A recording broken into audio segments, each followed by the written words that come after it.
There is a kind of exhaustion that does not look like exhaustion because your body is tired. Your eyes are heavy. The room is dark. The world has gone quiet. But somehow, the quiet does not calm you. It gives your mind space to begin. At first, it is barely anything, just one sentence from earlier in the day, a small pause before someone answered you, the way their face changed for half a second before they smiled again. You try to ignore it. You turn over in bed. You tell yourself it is nothing. But the thought does not leave. It waits. Then it opens. And suddenly, you are not lying in your room anymore. You are back inside that conversation. You can hear their voice again. You can see where they were standing. You remember your own tone, your own face, the exact moment you wish you had responded differently. The room around you is dark, but inside your mind, the scene is fully lit. You watch yourself speak. Then you watch yourself stay silent. Then you imagine another version of you, saying it better, calmer, smarter, less awkward, less emotional, less like someone who could be misunderstood. And the strange part is, you know the moment is over. Everyone else has probably moved on. Nothing can be repaired at 2 a.m. But knowing that does not turn the volume down. Your mind keeps searching, the memory for something hidden, a clue, a shift, a sign that you missed, something that would explain why your body still feels uneasy, even when nothing is happening now. If this already feels familiar, leave one quiet word below. Awake, because this is what people do not understand. When they say, just stop thinking, they imagine thinking as something you are choosing, as if your mind is a light you forgot to switch off. But if you could switch it off, you would have. No one chooses to lie awake inside a thought that keeps changing shape. No one chooses to turn one small moment into a place they cannot escape. No one chooses to become the person questioning themselves and the person being questioned at the same time. So maybe the real question is not, why do you think so much? Maybe the deeper question is, what did your mind learn would happen if it stopped? Because for some people, quiet does not feel like peace. Quiet feels like the moment the world stops distracting you from everything your nervous system has been holding back. And maybe this is why your mind gets loud when everything else gets quiet, not because you are broken, not because you are dramatic, not because you are weak, but because somewhere inside you, thinking became a way to stay ready, a way to stay protected, a way to reach pain before pain could reach you. And that is why rest can feel so hard, because your body may be lying in bed, but your nervous system is still standing guard. And when your nervous system is still standing guard, thinking does not feel like thinking. It feels like protection. That is why the advice, just stop thinking, can feel so empty, because people say it as if your thoughts are only noise, as if they are something annoying you keep choosing to play in the background. But to your body, those thoughts may feel like warnings. And warnings do not turn off just because someone tells them there is nothing to worry about. A part of you may know that the situation is not dangerous anymore. You may know that the message was probably harmless. You may know that the silence does not always mean rejection. But another part of you does not live in logic. It lives in memory. It lives in the body. It lives in the old feeling of needing to notice things early before they turned into pain. So your mind keeps going back, not because it wants to hurt you, not because it enjoys making you tired, but because it believes there is still something to prevent, something to solve, something to understand before it becomes too late. You are not trying to think more. You are trying to arrive before pain does. And this is what makes thinking too much so hard to explain. From the outside, you may look still. You may be lying in bed, sitting quietly at a table, staring out of a window, answering people normally. But inside, something is still scanning, trying to build a future where nothing catches you off guard. Every pause becomes information. Every change in tone becomes evidence. Every delayed reply becomes a story. Your inner alarm starts writing before you can interrupt it. And even when nothing is happening, your mind can still create a room where something might happen, a conversation that might go wrong, a person who might leave, a version of you that might not be enough. This is why you cannot shame yourself into peace. Shame only gives your mind one more thing to analyze, one more reason to ask, what is wrong with me? But maybe nothing is wrong with you. Maybe your mind is not broken. Maybe it is overtrained. Maybe it learned so well how to brace for what might hurt you that now it struggles to recognize when the threat has passed.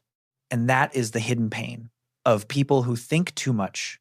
They are not always afraid of the present moment. They are afraid of being unprepared for what the present moment might become, because the deeper problem is not that your mind has questions. The deeper problem is that your body does not yet believe. It is steady enough to stop bracing, and maybe your body does not yet believe it is steady enough to stop bracing, because there may have been a time when thinking ahead was the only thing that made you feel protected. Maybe you learned early that peace could change quickly. A room could feel calm one moment and tense the next. Someone could say they were fine, but their face, their silence, their tone told a different story. So you started listening to what people did not say. You learned to notice the small shift in energy before anyone named it, the heavier footsteps, the shorter answer, the pause that felt too long, the look that meant something was already wrong. And maybe no one ever told you this was exhausting. Maybe they only saw you as careful, sensitive, quiet, easy, but inside, your mind was learning something deeper. It was learning that if you could notice a change early enough, maybe you could prepare for it. Maybe you could avoid making it worse. Maybe you could become the version of yourself that would not trigger disappointment, anger, withdrawal, or rejection. This is where thinking too much often begins, not in weakness, not in drama, not in a mind that wants problems, but in a nervous system that once had to study the room because the room did not always feel emotionally steady. A child does not call this overthinking. A child calls it paying attention. A child does not say, I am developing anxious rumination. A child simply learns, when someone's mood changes, I need to know why. When silence enters the room, I need to understand what it means. When I make a mistake, I need to know how bad it will become. When someone pulls away, I need to know if it was because of me. And if you repeat that long enough, thinking stops feeling like a choice. It becomes a reflex, a private warning system, a way of scanning life before life can surprise you. So years later, even when you are no longer in that same room, your mind may still act as if you may be safe now, but your body remembers what it felt like to not know what was coming. You may be loved now, but your nervous system remembers what it felt like to earn closeness by being careful. You may be an adult now, but a younger part of you may still believe that if you miss one sign, one shift, one hidden meaning, something could fall apart.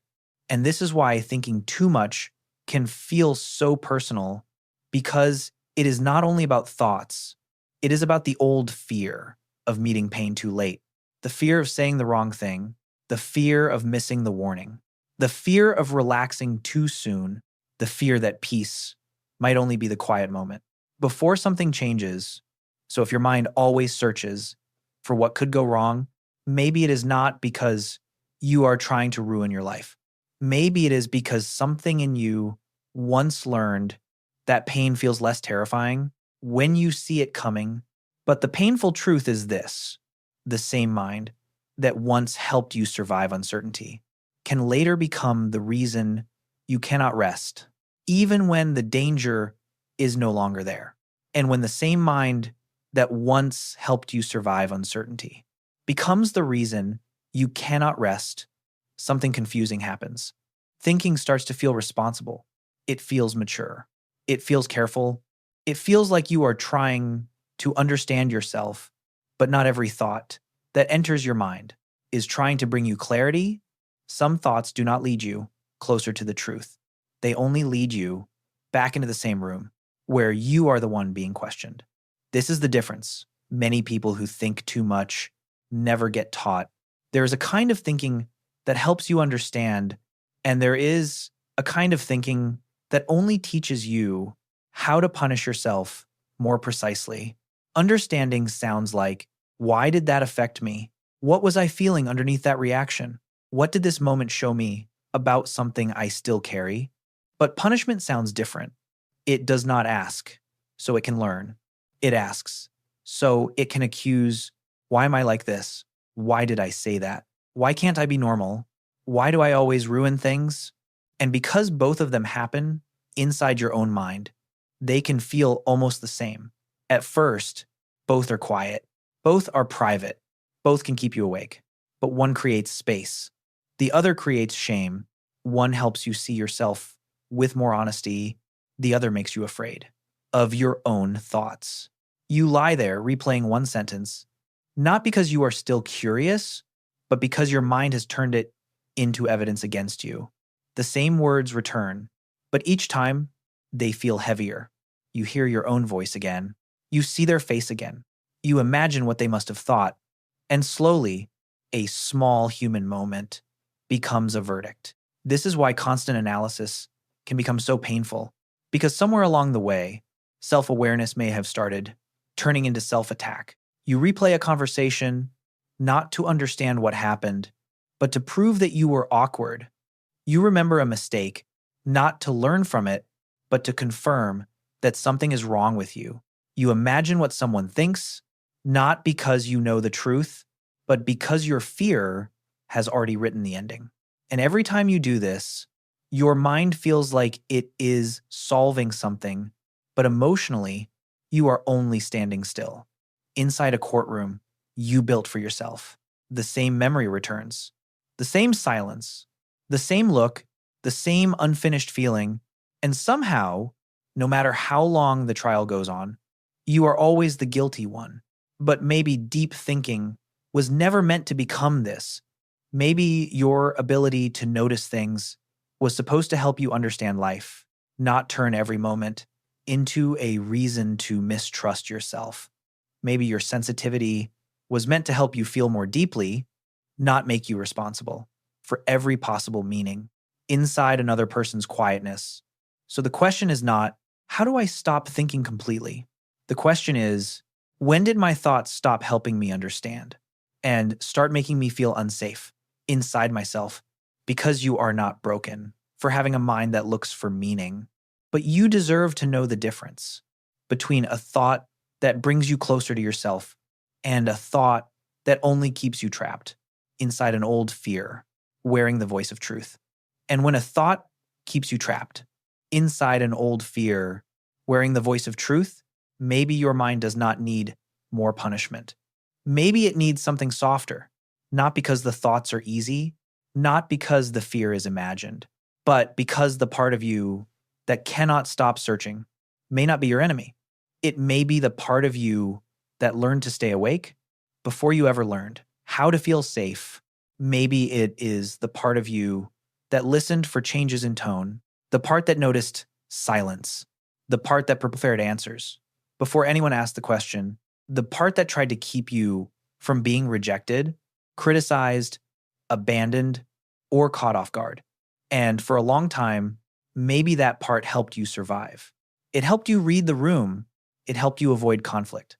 It helped you understand people before they had to explain themselves. It helped you stay careful in places where being careless did not feel allowed. So maybe healing does not begin by hating that part of yourself.